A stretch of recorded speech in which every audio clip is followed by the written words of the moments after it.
오늘은 마태복음이 전하는 복음 그 41번째 시간입니다. 그리고 오늘은 이제 이 마태복음 13장 말씀의 마지막 시간이 되겠습니다.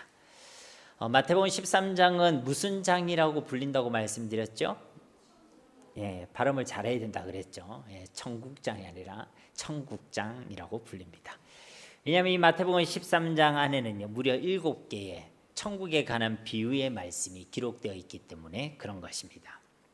그리고 이 천국에 대한 이 7개의 비유의 말씀은 모두 이 땅에 하나님의 나라가 어떻게 도래하고 또 어떻게 확장되어져 가는가에 대해서 우리에게 말씀하고 있습니다. 이러한 천국에 대한 비유의 말씀은요, 오늘도 계속되고 있습니다.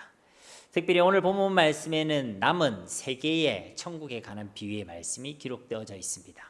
그런데 다른 비유의 말씀은 다른 복음서에도 있지만 오늘 우리가 살펴볼 이 3가지 비유의 말씀은 이 마태복음에만 있는 비유의 말씀입니다. 오늘도 이 3가지 천국 비유의 말씀을 통해서 우리가 함께 품고 믿어야 될 하나님의 나라와 하나님의 비전을 우리가 함께 믿고 확신하고 품게 되는 은혜가 있기를 예수님의 이름으로 축복합니다. 자, 44절 말씀 우리 다시 한번 봉독해 보겠습니다. 천국은 마치 밭에 감추인 보화와 같으니 사람이 이를 발견한 후 숨겨두고 기뻐하며 돌아가서 자기의 소유를 다 팔아 그 밭을 사느니라. 아멘. 당시 이스라엘 땅에는요, 외세의 침입이 많았습니다. 그러니까 전쟁도 많았고 약탈도 많았다는 것입니다. 그리고 그 당시 오늘날 같은 이런 은행도 없었겠지요. 그래서 이들은 중요한 보물을 땅에 숨겨두는 경우가 한 번씩 있었습니다. 그래서 이 밭에 감추어진 이 보물에 대한 이 비유의 말씀, 또 그것을 발견하는 이 이야기는요, 예수님이 처음 말씀하신 것이 아니라 당시 이스라엘 사람들에게 있어서는 매우 친숙한, 그들도 알고 있는 이야기라는 것입니다. 그렇다고 이런 일이 자주 발생하는 것은 아닙니다. 땅을 샀더니 무조건 그게 보화가 나오고 옆집 사람이나 앞 사람이나, 우리 이걸 뭐라고 얘기하죠? 그렇죠. 개나 소나 다 이렇게 발견하게 되는 그런 일이 아니라는 것이죠. 일생일대에 우리로 치면 로또를 한번 맞는 듯한 그런 일이 한 번씩 있었다는 것입니다. 그런데 그런 놀라운 일이 지금 이제 이 한 사람에게 일어났다는 것이죠. 그가 밭에서 일하던 일꾼이었는지 아니면 땅을 보러 온 사람이었는지는 성경에 잘 나타나 있지는 않습니다. 그런데 그 사람은요, 그 땅에서 우연히 보화를 발견했다는 것입니다. 그래서 그가 어떻게 했지요? 사람이 이를 발견하고 숨겨두고 기뻐하며 돌아가서 자기 소유를 다 팔아 그 밭을 샀다라고 말씀하고 있습니다. 일단 그게 기뻐했습니다. 그리고 은밀히 다시 묻어뒀습니다. 그리고 다시 돌아갔습니다. 그리고 자기 소유를 다 팔았어요. 자기가 가진 것을 다 팔았습니다. 그리고 그것을 가지고 그 밭을 샀습니다. 이것은 무엇을 의미하는 것입니까? 그가 그 밭에서 발견한 그 보화가 적어도 자기가 가지고 있는 그 모든 소유를 합친 것보다, 그것보다 훨씬 더 귀하다는 것입니다. 이 가치가 비슷비슷하면 그런 귀찮은 일을 할까요? 안 할까요? 하지 않습니다. 그러니까 이런 귀찮음을 다 감수하고라도 남음이 있을 정도로 비교할 수 없는 가치를 그가 발견했다는 것이죠. 특별히 여기서 사용된 동사들, 돌아가다, 팔다, 그리고 사다, 이게요 다 현재형으로 기록되어 있습니다. 이게 무슨 의미냐면 그 동작을 취하는 것에 있어서 조금도 망설임이 없다는 것입니다. 이 일이 일사천리로 진행되었다는 것입니다. 신속하게 아주 단호하게 즉시 이루어졌다는 것이죠. 이 일을 두고 망설임이 있었다 없었다? 없었다는 거예요. 고민이 되었다 안 되었다? 고민되지 아니했다는 것입니다. 그 정도로 지금 이 밭에서 발견한 그 보화의 가치가 어마무시했다는 거예요. 비교할 수 없는 가치를 발견했다는 것입니다. 그래서 그는 기뻐할 수밖에 없었고 자기가 가진 그 소유를 다 팔아서라도 그것을 얻고자 했다는 것입니다. 두 번째 비유도 보십시오. 두 번째 비유는 값비싼 진주를 발견한 상인의 비유입니다. 45절 46절 말씀 우리 함께 봉독하겠습니다. 또 천국은 마치 좋은 진주를 구하는 장사와 같으니 극히 값진 진주 하나를 발견하며 가서 자기의 소유를 다 팔아 그 진주를 사느니라. 아멘. 여기서 장사라는 것은 물건을 파는 장사하는 사람, 상인을 의미하는 것이죠. 그런데 이 상인이요, 진짜 가치 있는 진주, 제대로 된 진주를 간절히 찾고 있었다는 것입니다. 찾아 헤매이고 있었다는 거예요. 그런데 그러다가 마침내 극히 값진 진주를요 발견하게 되어졌습니다. 그리고 그것을 알아보았다는 것이죠. 그래서 이 상인 역시도 어떻게 하고 있습니까? 가서 자기가 가진 모든 소유를 다 팔아서 그 진주를 샀다라고 말씀하고 있습니다. 밭에서 보화를 발견한 사람과 똑같이 그 진주를 얻기 위해서 자기가 가진 그 모든 소유를 다 팔았다는 것입니다. 그만큼 그 진주가 가치가 있었다는 것이, 적어도 자기가 가지고 있는 그 어떤 것보다, 또 자기가 가지고 있는 그 모든 것을 합친 것보다 훨씬 더 가치가 있었다는 것이죠. 이 두 비유, 밭에서 보화를 발견한 사람의 비유와 또 값비싼 진주를 발견한 이 상인의 이 비유의 내용은요, 우리가 얼핏 보면 비슷한 비유로 보이지만 이 안에는 엄연한 차이와 그리고 공통점을 가지고 있습니다. 먼저 차이점을 살펴보면요, 밭에 감춘 이 보의 비유에는요 우연함이 강조되어 있습니다. 이 보화를 발견하는 사람은 이 보화를 발견하리라고는 꿈에도 생각하지 못했죠. 정말 우연히 갑자기 뜻밖의 전혀 생각하지 못한 그때에 이 보화를 발견했다는 것입니다.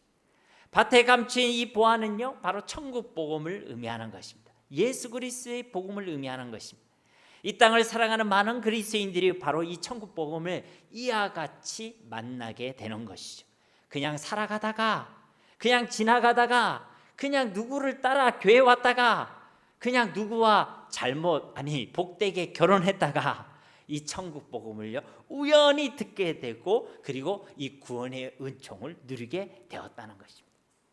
제가 아는 한 분도요, 그냥 손주들 발표회가 있어서 그냥 집에 왔다가, 근데 그것도 자기 손주가 아니라 자기 동생의 손주였는데 그렇게 왔다가 주일에 함께 교회까지 오게 되었습니다. 그리고 그날 예수님을 영접하게 되었고, 그 시간으로 이전과 완전한 다른 삶을 살아가게 되었다는 것입니다. 제 개인적으로도요 그랬습니다. 중고등학교 때에, 중학생 2학년 때에 교회에서 수련을 했어요. 그때 목사님께서 수련을 진행하셨는데 정말 재미가 없었습니다. 지루하다 이런 생각이었거든요. 그런데 거기에다가 목사님께서 우리를 한 사람 한 사람씩 자기 방으로 호출하는 거예요. 좋았을까요? 즐거웠을까요? 기대가 됐을까요? 부담이 됐을까요? 엄청 부담됐죠. 목사님이야 열정도 있으시고 목적도 있으시고 해서 그렇게 했지만요, 솔직히 저한테는요 가기 싫었습니다. 방으로 부르는데 도망가고 싶었습니다. 그런데 그때요 목사님께 저를 부르셔서 물으시더라고요. 이만저만 복음에 대해서 얘기하시고, 네가 정말 구원받았다라고 생각하느냐? 이래서 제가 잘 모르겠습니다 이랬습니다. 제가 있으면 하나님 나라 갈 수가 없어 이리 말씀하세요. 너 천국 갈 게 있느냐? 이렇게 잘 모르겠습니다. 다시 제가 예수님을 마음의 구주로 영접했습니다. 그리고 그 시간 이후로요 예수님 내 마음에 계시다는 것을 제가 의심한 적이 없습니다. 하나님의 은혜였던 것이죠. 다메섹으로 가던 길에서 바울도요 그와 같이 주님을 만났습니다. 그가 주님을 만나려고 그 길을 간 것이 아닙니다. 살기가 등등해서 예수를 믿는 사람을 잡아 족치려고 가고 있었죠. 그런데 바로 그때 예수님께서 빛 가운데 그를 찾아오셨습니다. 갑자기 뜻밖의 생각하지도 못한 그때에 예수님께서 이 바울을 만나 주셨습니다. 그리고 깜짝 놀랄 말을 하셨죠. 나는 네가 핍박하는 예수다. 그 후 바울의 인생은요 완전히 변하게 되었다는 것입니다. 그 생각하지도 못했던 그 만남이, 그 뜻밖의 그 부르심이 그의 일평생을 바꾸는 그런 복된 만남이 되게 되었다는 것입니다. 우리는 이것을요 은혜라고 말합니다. 믿지 않는 우리가 볼 때는 우연히라고 되어질지 모르겠지만 이것은요 철저히 하나님의 섭리와 주권 속에서 우리에게 베풀어 주신 하나님의 은혜, 하나님의 작품, 하나님의 선물이라는 것입니다. 이러한 은혜를 받은 자의 반응은 어떻습니까? 오늘 이 44절 말씀처럼 그가 기뻐하게 되는 것입니다. 말할 수 없는 기쁨을 누리게 된다는 것입니다. 여러분들이 못 믿겠으면 그런 일이 혹 있는지 모르겠지만 집에 가는 길에 우연히 여러분 길에서 5만 원을 주었다. 기쁠까요? 안 기쁠까요? 5만 원 가지고 별로 안 기쁘신가 보네요. 그렇죠? 그것도요 기쁠 것입니다. 그런데 우리 인생에 대한 완전한 해답을 얻고 우리 인생이 진짜 행복할 수 있는 길을 우리가 발견하게 되고 하나님께 주신 그 복음을 내가 생각하지 못한 때에 뜻밖의 그것을 발견하고 내가 그것을 받아들이게 되었다. 기쁨이 있을까요, 없을까요? 기쁨이 있을 수밖에 없게 된다는 것입니다. 이 기쁨이야말로 하나님을 인격적으로 만난 자들이 누리는 은혜요 합당한 반응인 줄로 믿습니다. 이에 비해 이 값비싼 진주를 발견한 상인의 비유 속에는요 이 우연성이라는 게 빠져 있죠. 그렇다고 하나님의 은혜가 빠져 있다는 것은 아닙니다. 이 비유에서 이 상인은요 진짜 제대로 된 최고의 가치를 가진 진주를 찾아 헤매고 있었습니다. 그만큼 간절했다는 거예요.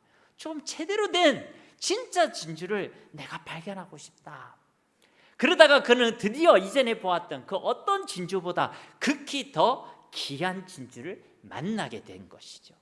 이 진주를 만나게 된 것이 바로 은혜인 줄 믿습니다. 그리고 그 진주가 극히 값진 진주임을 알아볼 수 있었던 것도 하나님의 은혜인 줄로 믿습니다. 우리 주변에도요 이런 갈급한 가운데서 이 복음을 듣고 믿게 된 자들이 있습니다. 바로 이들이 여기에 해당되는 사람들이겠죠.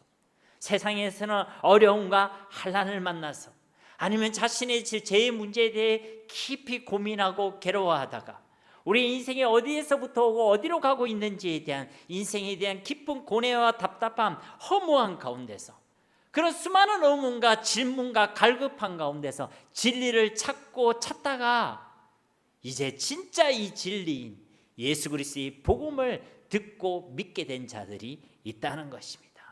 이런 자들은 그 모든 갈급한 가운데서 해결함을 얻고 자유함을 얻게 되는 줄로 믿습니다.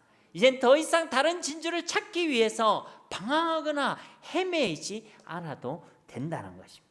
왜냐하면 그가 그토록 찾고 소망하고 원하고 간절히 바랐던 그 극히 값진 진주를 그가 발견하게 되었기 때문인 것입니다. 진짜 복음을 알고 믿게 되었기 때문이란 것입니다.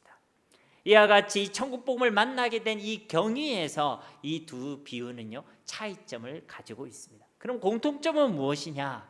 이런 차이점에도 불구하고 우연히 만났던 내가 간절한 가운데서 만났던 전혀 갈급함이 없는 상황 가운데서 만났던 갈급한 가운데서 만났던 이 복음을 받은 자들의 반응은 어떻다는 거예요? 다 똑같다는 것입니다. 우연히 이 복음을 듣고 그 복음의 가치를 발견한 사람이나 진짜 이 복음을 찾고 헤매이다가 이 복음을 만난 사람에게나 이 누구나에게나 이 복음은요 최고의 가치였다는 것입니다.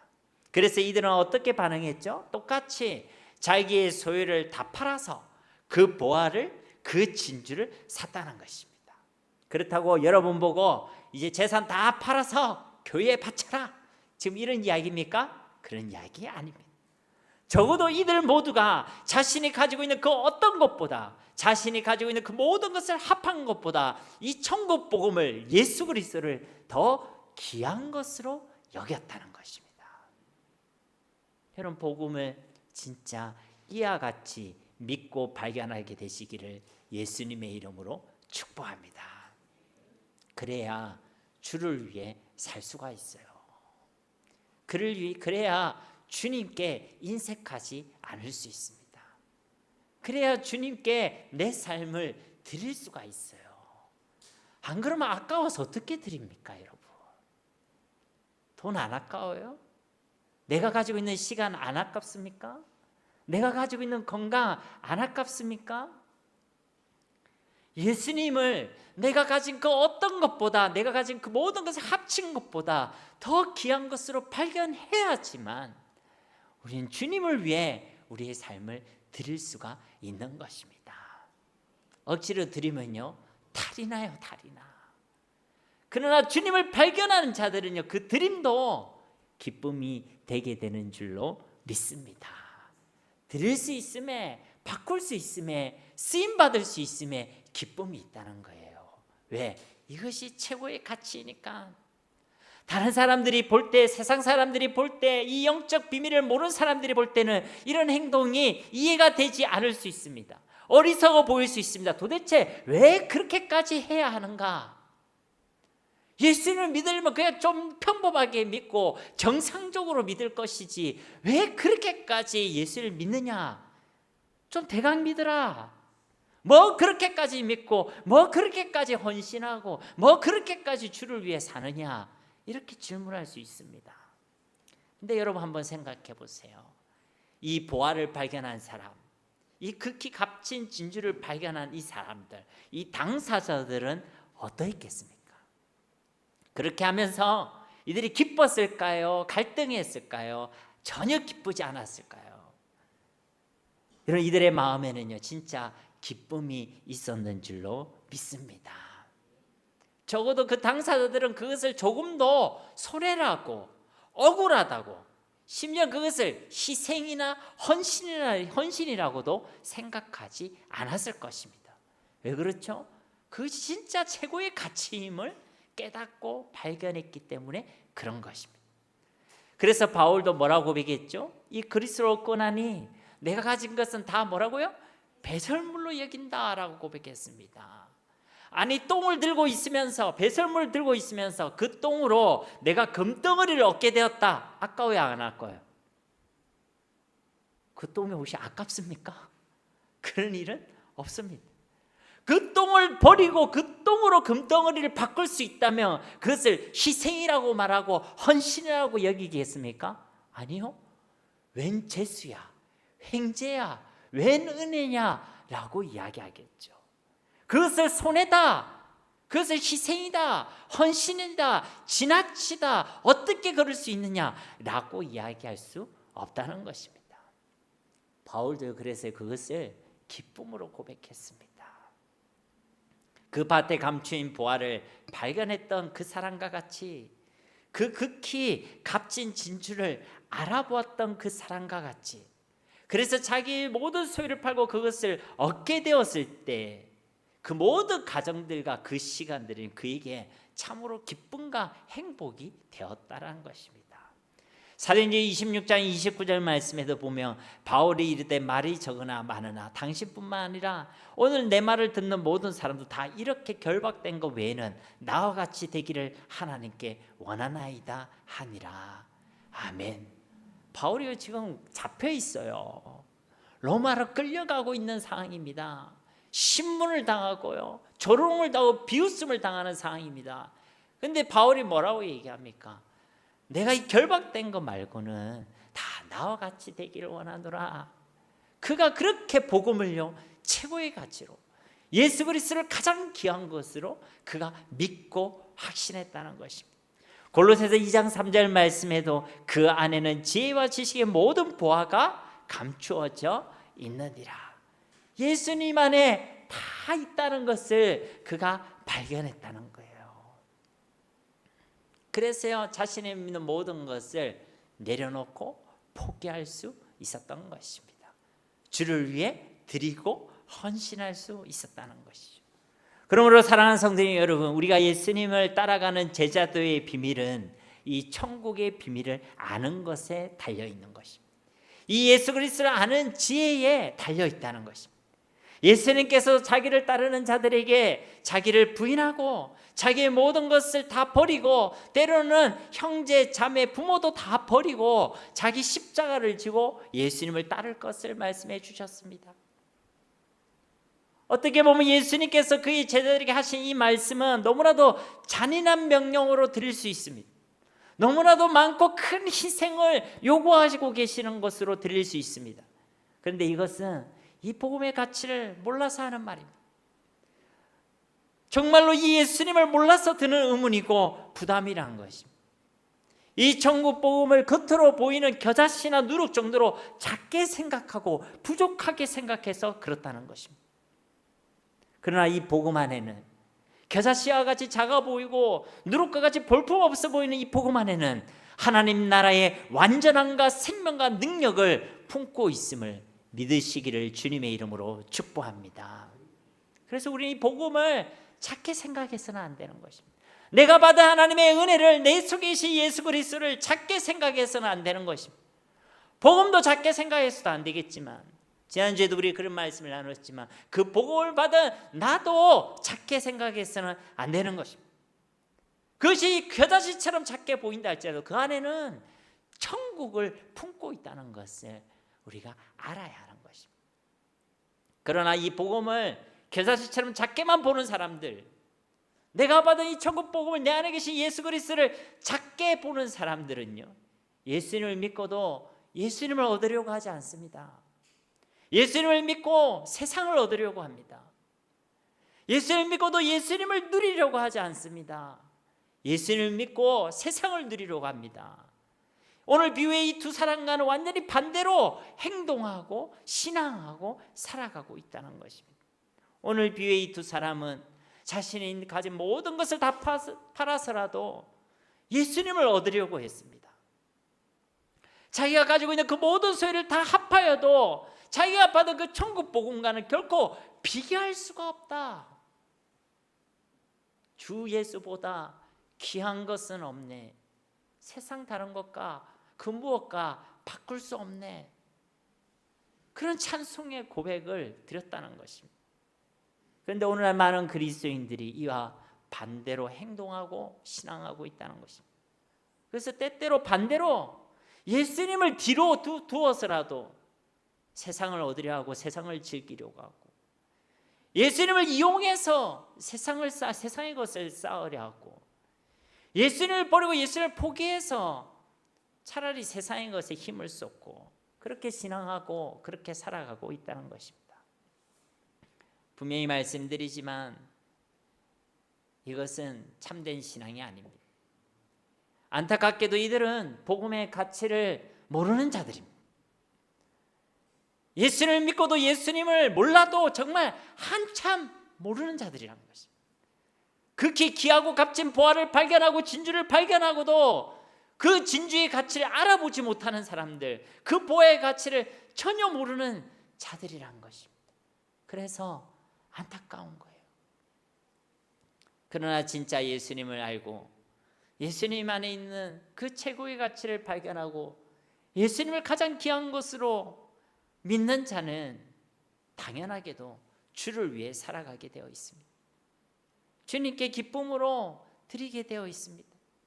주님께 최고의 가치를 두고 주님을 따라가게 되어 있습니다. 그러므로 꼭 기억하시기 바랍니다. 우리가 이 복음을 알고 믿게 된 것, 이 복음의 가치를 진짜 알아보게 되는 것은 진짜 하나님의 은혜인 줄로 믿습니다. 그리고 그 은혜를 받은 자의 특징은 헌신입니다. 은혜를 받은 자의 특징은 주를 위해 살고 주를 위해 드리고 주님을 따라가게 되어 있다는 것입니다. 그래서 이 제자도의 핵심은 우리가 얼마나 예수님을 아는가, 이 천국의 비밀을 우리가 얼마나 믿고 확신하고 소망하고 있는가, 그것에 달려있다는 것입니다. 우리가 믿는 만큼, 그것을 소망하는 만큼, 확신하는 만큼, 그것을 품는 만큼 우리는 주 예수님을 온전히 따라가게 될 줄로 믿습니다. 여러분, 예수님이 최고의 가치며 최고의 복임을 믿으시기를 주님의 이름으로 축복합니다. 이 마태복음의 13장의 마지막 천국 비유는요, 그물 비유입니다. 47절 48절 말씀 우리 함께 봉독하겠습니다. 또 천국은 마치 바다에 치고 각종 물고기를 모는 그물과 같으니 그물이 가득함에 물가로 끌어내고 앉아서 좋은 것은 그릇에 담고 못된 것은 내버리느니라. 아멘. 이 비유의 핵심은요, 물고기를 잡는 것에 있지 않습니다. 이 비유의 핵심은 그 그물로 잡은 물고기를 물가로 끌어낼 때가 있다는 것, 그리고 그 물가에 끌어내서 좋은 것은 그릇에 담고 못된 것은 어떻게 한다고요? 내버린다는 것. 어떤 비유가 혹시 생각나십니까? 앞에 살펴본 비유 중에? 맞아요. 가라지 비유와 연결되어 있죠. 이 가라지 비유에서 추수 때가 있죠, 그죠? 그리고 그때까지는 알곡과 가락지가 같이 놀고 있습니다. 그런데요, 이 추수의 날이 되면 알곡은 곡간에 들이고 가라지는 어떻게 하죠? 거두어 불에 태워버리죠. 지금은 의인이나 악인이나 믿음으로 살아가는 사람이나 믿음으로 살지 않는 사람이나 똑같이 살아가는 것으로 보이지만 마지막 날이 오면, 마지막 날이 되면 결국 완전히 다른 삶의 결말을, 완전히 다른 인생의 결말을 맞이하게 된다는 것입니다. 49절 50절 말씀에도 보시면 세상 끝에도 이러하리라. 천사들이 와서 의인 중에서 악인을 갈라내어 풀무불에 던져 넣으리니 거기서 울며 이를 갈리라. 아멘. 세상 끝, 즉 예수님께서 다시 오시는 그 세상의 종말의 때가 되면 악인과 의인을 정확하게 구별한다는 것. 지금 비슷하게 살아갑니다. 오히려 악인이 더 잘 사는 것 같고 더 힘이 있는 것 같이 보일 때도 있죠. 그러나 마지막 날에는 그것을 정확하게 구별한다는 것입니다. 그래서 좋은 것은 그릇에 담고 못된 것은 내버리듯이 의인은 저 영원한 하나님의 나라에 들어가서 그 나라를 누리게 되는 것이고, 악인은 저 풀무불 영원한 지옥 가운데서 하나님의 영원한 심판을 받으며 울며 이를 갈게 된다는 것입니다. 사랑하는 성도님 여러분, 이 땅에서 진짜 보화와 값진 진주를 발견한 사람은 이 땅에 살아가는 동안에도 그 천국의 기쁨을 누리며 살아가게 되는 것입니다. 그렇습니다. 우리가 예수님을 따르는 그 삶에는 고통과 환난과 핍박만 있는 것이 아닙니다. 우리가 가장 귀한 보화를 발견했고 그 가치를 발견했기 때문에 우리 속에 그 속에서 기쁨이 있다는 거예요. 기쁨이 없다면 어떻게 그 길을 그냥 걸어가겠습니까? 좁은 길을 길어도 밤낮 그 길을 걸어가도 우리에게는 하나님 주시는 기쁨이 있다는 거예요. 그럼에도 불구하고 이 땅에서 우리가 누리는 그 기쁨은요, 온전하지는 않습니다. 더 정확히 얘기하면 하나님은 우리에게 영원한 기쁨을 주셨지만 우리는 우리의 연약함과 제약됨으로 그 기쁨을 영원한 기쁨으로 누리지는 못하고 있다는 것입니다. 그러나 마지막 때가 되면, 세상 끝에가 되면 우리 가운데 온전히 이 기쁨이 이루어지고 주어지게 될 줄로 믿습니다. 그래서 예수님을 따라가는 제자들은 이 세상 끝을 향해 살아야 하는 것입니다. 종말의 때, 심판의 때 우리 주님께서 다시 오실 날이 있다는 것을 알고 살아가야 한다는 것입니다. 그날이 되면 우리 하나님의 백성들은 반드시 43절 말씀과 같이 저 하늘에서 해와 같이 빛나게 될 것이고, 또 오늘 말씀과 같이 좋은 물건을 그릇에 담아두듯이 우리를 버려두지 않으시고 저 천국으로 들이시고, 그리고 그 천국의 기쁨을 온전히 누리게 하시고 우리를 영광스럽게 하실 줄로 믿습니다. 그날을 소망하시라는 거예요. 예수를 믿지 않는 사람들은 당연히 그렇겠지만 예수를 믿는 사람들도 지금과 현재에만 주목하고 살아가는 사람들이 있습니다. 지금과 현재와 이 땅이 전부라고 생각하는 그리스도인들이 많이 있다는 것입니다. 물론 질문을 하면요, 그렇지 않다고 이야기합니다. 하나님 나라가 있고 그 나라가 진짜 우리의 본향이고 우리의 소망은 저 하늘에 둬야 된다. 대답은 찰떡같이 합니다. 그런데 정작 그들의 삶의 가치관과 방향과 모양을 보면요, 그 삶에 하나님의 나라가 없습니다. 이 땅, 이 세상만 가득합니다. 지금 현재만이 전부라고 생각하고 살아간다는 것입니다. 이것을 우리는 현세주의라고 얘기합니다. 그리고 이 현세주의는 우리 신앙의 명백한 적인 것입니다. 이것을 깨닫는 것이 중요합니다. 지금과 현재가 전부가 아니라 주님 다시 오실 그날이 있음을 알고, 이 땅이 전부가 아니라 저 하나님의 나라가 우리의 본향임을 아는 그런 믿음으로 저와 여러분은 살아가야 될 줄로 믿습니다. 이것을 알고 깨닫는 것이 너무나도 중요합니다. 오늘 51절 말씀에도 이 모든 것을 깨달았느냐 하시니 대답하되 그러하오이다. 예수님께서 질문하셨어요. 이제 알겠느냐? 깨달았느냐? 제자들이 뭐라고 했죠? 네, 그렇습니다. 알겠습니다. 깨달았습니다. 대답은 이들이 찰떡까지 했지만 사실은요, 이들은 이 말씀을 온전히 깨닫지 못했습니다. 더 정확히 말씀드리자면 이들은요, 이것을 머리로만 이해했습니다. 아, 알겠어요. 무슨 말인지 이해가 됐습니다. 그러나 이들은요, 이것을 진짜 깨닫거나 믿지는 않았다는 것입니다. 그 증거로 이들은요, 후에 예수님을 다 버리고 다 도망했지. 밭에 감추인 보화를 발견한 사람, 극히 값진 진주를 발견한 그 사람과 반대로 행동했다는 것입니다. 그들은 전부를 다 팔아서라도 이 천국 복음 예수님을 얻으려고 했는데 이들은 자기 것을 지키기 위하여, 자기 생명을 보존하기 위하여 예수님을 버리고 배신하고 도망했다는 것입니다.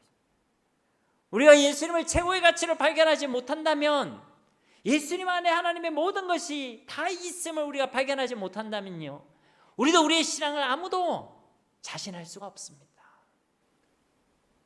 핍방의 날, 시험의 날, 하나님이 평가하시는 그날이 되었을 때 우리도 어쩌면 예수님은 버릴지도 모릅니다.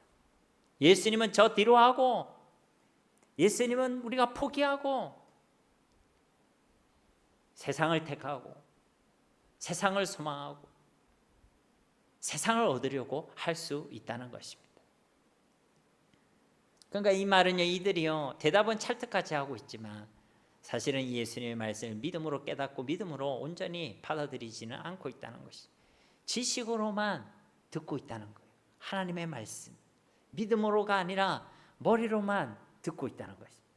우리도 이와 같은 착각을 할 수가 있습니다. 언제도 말씀드렸지만 지식이 사람을 바꾸는 것이 아닙니다. 오직 믿음이 사람을 바꾸는 것입니다. 지식이 우리의 삶을 바꾸는 것이 아닙니다. 하나님의 말씀을 믿음으로 받아들일 때 그 말씀이 우리 삶 가운데 살아 운동력이 있어서 생명의 말씀으로 역사하는 것을 우리가 경험하게 되는 것입니다. 우리 하나님은 지식 가운데 역사하시는 분이 아닙니다. 우리의 믿음의 역사를 이루시는 분이 우리 하나님이신 줄 믿습니다. 우리가 얼마나 아느냐에 따라, 얼마나 지식이 많으냐, 얼마나 성경을 많이 아느냐에 따라 하나님 역사하시는 분이 아닙니다. 우리가 진실로 그분을 믿을 때, 말씀을 믿을 때에 그 믿음 가운데 믿음대로 믿음의 역사를 이루시는 분이 바로 우리 하나님이신 줄 믿습니다.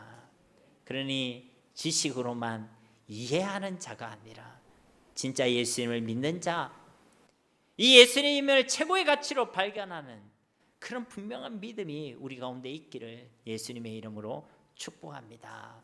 그래야 현세주의가 아니라 종말론적으로 다시 오실 주님을 기대하는 신앙으로 저 하늘의 소망을 두는 삶으로 살아갈 수 있는 것입니다. 그리고 우리가 이런 영원한 소망으로 살아갈 때 우리는 비로소 우리의 지금과 현재도 더 정당하게, 더 가치 있게, 더 열심히, 더 성실하게 살아가게 될 줄로 믿습니다. 현재와 지금을 포기해라 이런 말 아닙니다. 우리의 소망을 진짜 하나님 나라에 둬야지 우리가 이 현재도 정당하게 말씀대로 성경적으로 성실하게 최선을 다해 살아갈 수 있게 된다는 것입니다. 그전에는요 내 열심으로만 살아가는 것입니다. 엉터리로 살아가는 것입니다. 하나님과 상관없이 살아가는 것입니다. 세상을 얻게 될지는 모르겠지만 하나님 나라의 은혜와 복과 예수님을 얻지는 못하게 된다는 것입니다. 52절 말씀 우리 함께 봉독하겠습니다. 예수께서 이르시되 그러므로 천국에 제하된 서기관마다 마치 새 것과 옛 것을 그 곳간에서 내오는 집주인과 같으니라. 아멘. 여기서 말씀하시는 이 서기관은 바리새인들이나 유대인들에 대해서 말하는 그 서기관을 의미하는 것이 아닙니다. 예수님께서 말씀하신 그대로 천국에 제자된 서기관, 즉 예수님을 온전히 따라가는 제자들을 의미하는 것이죠. 진짜 예수님의 복음을 믿음으로 받아들인 자, 그들은 예수님께서 전하신 새 것뿐만 아니라 옛 것, 그 과거의 구약의 모든 율법의 진정한 의미까지도요 다 알게 된다는 것이죠. 그러나 여러분이 보십시오. 이 바리새인들이 복음을 거부한 자들은 어디에 갇혀 있죠? 옛 것에 갇혀 있죠. 그러나 이 복음을 아는 자들은 그 옛 것, 율법의 그 진정한 의미를 포함해서 새 것까지도 정말 마치 새 것과 옛 것을 그 곳간에 자유롭게 내오는 집주인과 같이 하나님의 말씀을 온전히 믿고 누리게 된다는 것입니다. 그러나 이 복음을 거절했던 이 바리새인과 유대인들은 옛 것에만 매여 새 것은 전혀 알지 못한 채 예수 그리스도를 통해 도래하는 그 하나님의 나라와는 전혀 상관없이 옛 것도 그냥 옛 것이 아니라 빈 껍데기만 가지고 그 껍데기만 붙드는 그런 자들이 되게 되었다는 것입니다. 하나님의 나라와 상관이 있다는 거예요? 없다는 거예요? 없다는 것입니다. 전혀 천국을 맛보지도 누리지도 못하는 자들. 씨 뿌리는 자의 비유의 말씀에서 살펴보았듯이 이들에게도 천국의 복음의 씨는 이미 뿌려졌었습니다. 그리고 지금 뿌려지고 있습니다. 그러나 이들은요 이 그 천국 복음의 씨를 온전히 받아들이지 않았죠. 그래서 이처럼 천국과 상관없는 자들, 천국을 전혀 품지 못하고 그 천국을 누리지 못하고 천국의 열매를 꼭 피워내지 못하는 자들이 되게 되었다는 것입니다.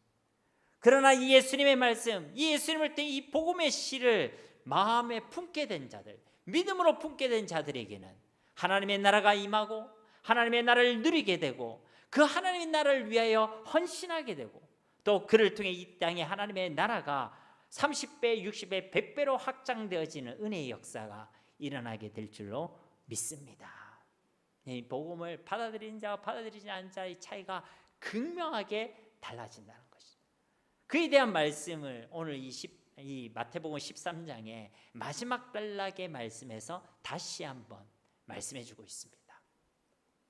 자, 마지막 단락에 있는 말씀 보시면요, 53절 말씀에 예수께서 이 모든 비유를 마치신 후에 그곳을 떠나서 고향으로 돌아가사 그들의 해당에서 가르치시니 그들이 놀라 이르되 이 사람의 이 지혜와 이런 능력이 어디서 났느냐. 예수님께서 말씀을 마치고 고향으로 돌아갔다고 했습니다. 자, 고향은 어디실까요? 예수님 고향이 어디입니까? 여러분이 생각할 때 두 개가 생각이 나실 거예요. 하나는 예수님이 태어나셨던 베들레헴, 그 다음에 두 번째는 예수님이 자라나셨던 동네 나사렛. 1번일까요? 2번일까요? 예, 표정을 보니까 그냥 막 네가 얘기해라. 예, 정답은 2번입니다. 2번. 예, 나사렛 동네로 가셨다는 것이. 예, 그곳에서 가르치셨다는 거예요. 다른 걸 가르쳤을까요? 똑같은 걸 가르쳤을까요? 여전히 천국 복음을 말씀하셨겠죠. 근데 사람이 놀랐다는 거예요. 이 사람의 지혜와 이런 능력이 도대체 어디서 났느냐라고 궁금했다는 거예요. 앞서 예수님께서는 제자들에게 51절 말씀처럼 깨달음에 대한 질문을 하셨죠. 이 모든 것을 깨달았느냐? 근데 예수님께서 당신의 고향에 가서 이 천국 복음을 전하셨는데 이들의 반응을 볼 때 이들이 이 예수님의 복음을 잘 깨달았다는 것입니까? 아니면 전혀 못 깨닫고 있다는 것입니까? 네, 그렇죠. 전혀 못 깨닫고 있다는 것입니다. 왜 이들이 못 깨닫느냐? 이들이 예수님을 믿음으로 바라보고 있는 것이 아니기 때문에 그렇습니다. 55절 이하의 말씀을 보면 이는 목수의 아들이 아니냐? 그의 어머니는 마리아, 그 형제들은 야고보, 요셉, 시몬, 유다라 하지 않았냐? 56절에 그 누이들은 다 우리와 함께 있지 아니하냐? 그런즉 이 사람의 이 모든 것이 어디서 났느냐? 이들이 예수님을 바라보는 방식은 믿음의 방식이 아니었습니다. 그들이 가지고 있는 정보와 지식과 경험을 가지고 예수님을 지금 바라보고 있는 것입니다. 이들도 예수님을 안다라고 생각했습니다. 그렇죠? 그래서 예수님에 대해서 지금 열거하고 있잖아요. 알기는 알았습니다. 그런데 그들은요, 예수님을 어떻게 알았냐? 예수님의 혈통적, 지연적인 그 배경에 대해서만 알고 있었죠. 예수님의 출신, 예수님의 가문, 예수님의 가족과 형제, 관계, 이처럼 예수님에 대해 지식으로만 알고 있었다는 것입니다. 성경도 이렇게 지식으로만 아는 사람들이 있습니다. 이것은요, 믿음이 아닙니다. 예수 믿지 않는 사람들도 성경을 수십 번, 수백 번 읽어가지고요, 이스라엘 역사에 대해서, 성경에 대해서 줄줄 이야기하는 사람들이 있습니다. 빠삭한 사람들이 있어요. 근데 그 지식이 있다고 해서 하나님을 만나는 것도, 하나님께서 주실 그 구원의 은총을 누리는 것도 아닙니다. 오직 믿음으로만 우리는 구원의 은총을 누리고, 오직 믿음으로만 우리는 하나님을 만나게 되고, 오직 믿음으로만 우리는 하나님과 함께하게 되는 줄로 믿습니다. 그러니까 예수님과 하나님의 말씀을 지식으로만 알아서는 삶이 변하지 않는다는 것, 능력이 나타나지 않는다는 것입니다.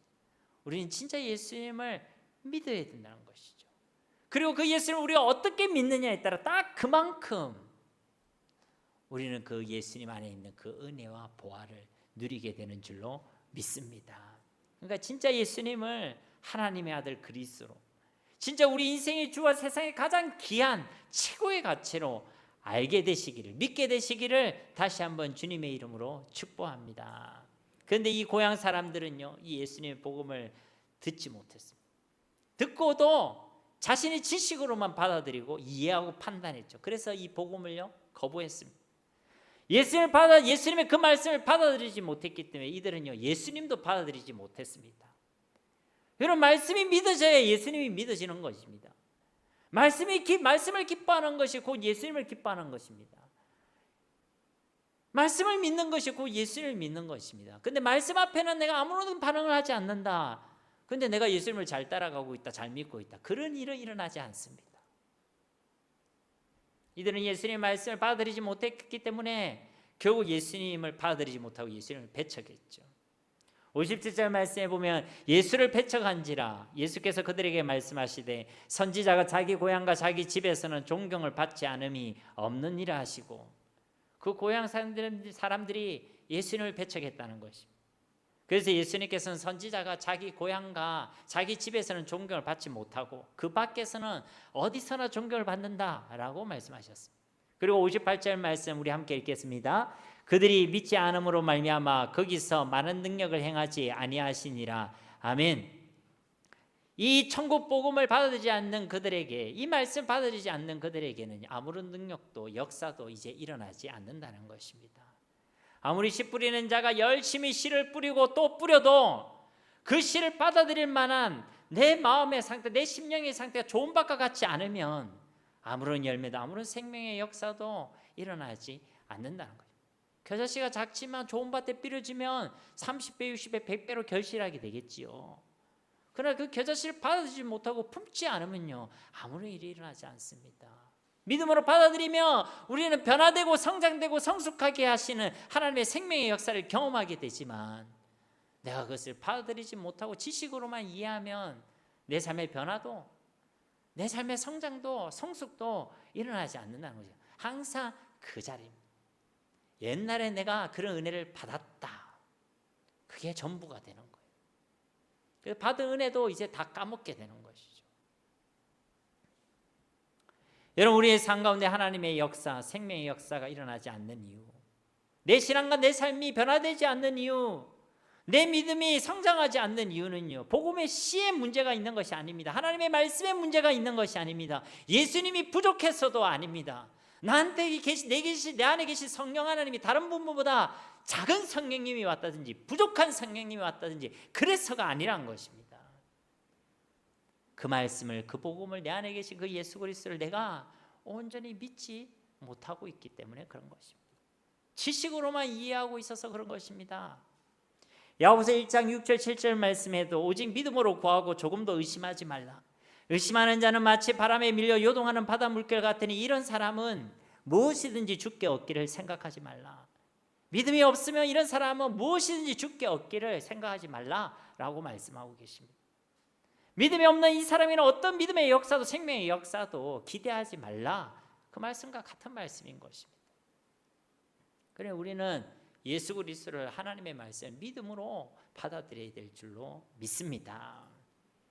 끝으로 한 가지 더 우리가 묵상할 것은요, 이 천국장으로 불리는 이 마태복음 13장이 이처럼 고향에서 예수님께서 배척당하시는 이 사건으로 끝나고 있다는 것에 주목할 필요가 있습니다.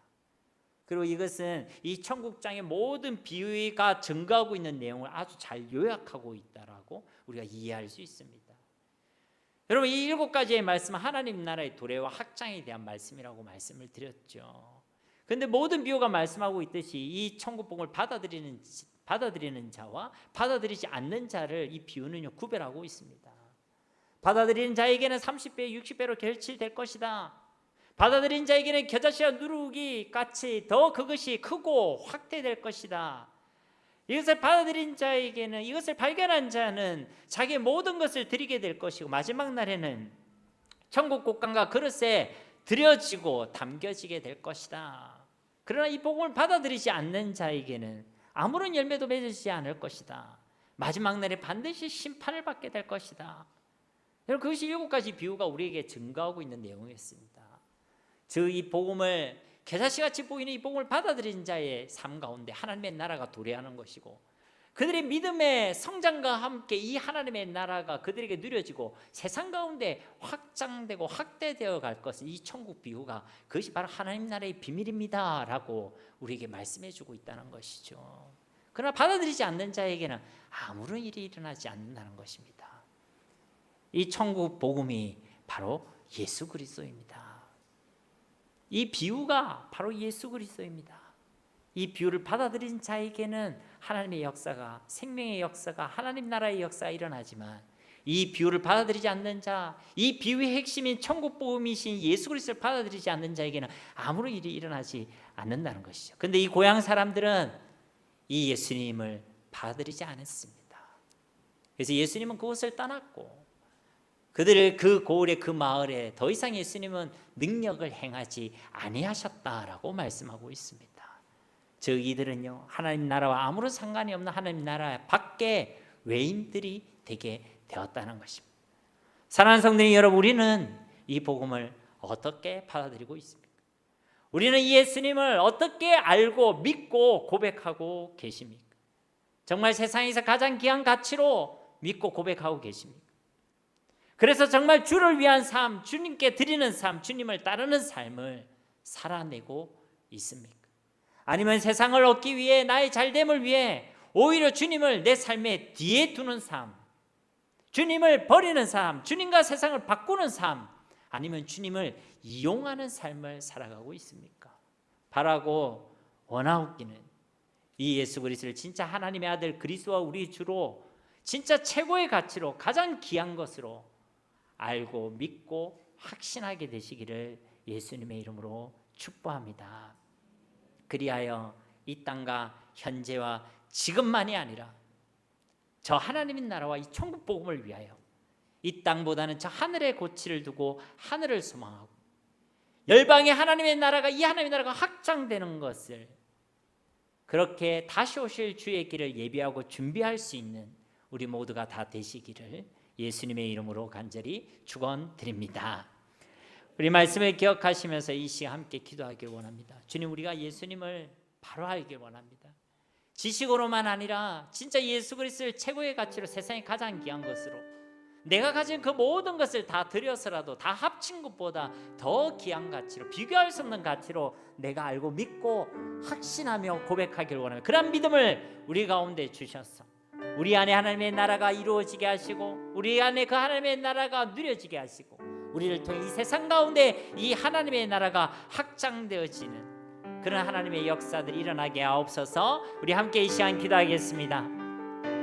아버지 하나님, 감사합니다. 오늘도 아 말씀을 통해 우리에게 천국에 대한 비밀과 꿈과 소망을 주심을 감사드립니다.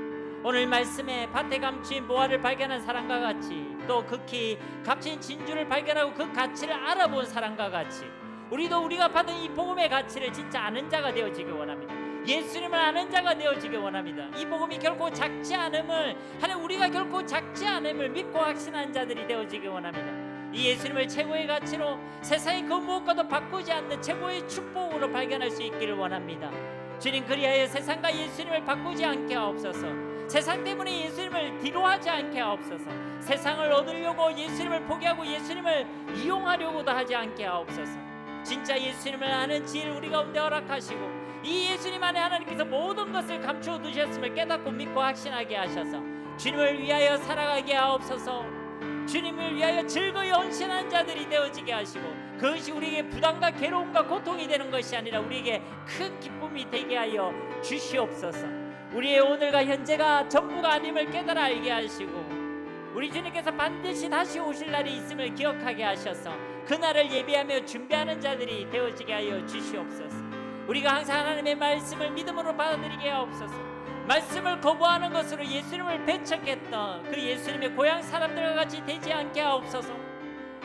그렇게 아무런 능력과 생명의 역사를 경험하지 못하는 죽은 신앙이 되지 않게 하시고, 매일매일 변화되어지고 자라고 성장하고 성숙해지는 놀라운 믿음의 역사와 생명의 열매를 맛보는 살아있는 믿음의 삶의 주인공들이 다 되게 하여 주시옵소서. 그래 우리 일평생에 이 하나님의 나라를 이 땅에서 누리는 자들이 되어지게 하시고, 우리를 통해 이 땅에 이 하나님의 나라가 임하고 확장되어진 하나님의 역사에 온전히 쓰임받는 우리 모두가 되게 하여 주시옵소서. 오늘 주신 말씀대로 우리 가운데 일하시고 역사하실 주님을 기대하오며 다시 오실 우리 주 예수 그리스도의 이름으로 간절히 기도드립니다. 아멘.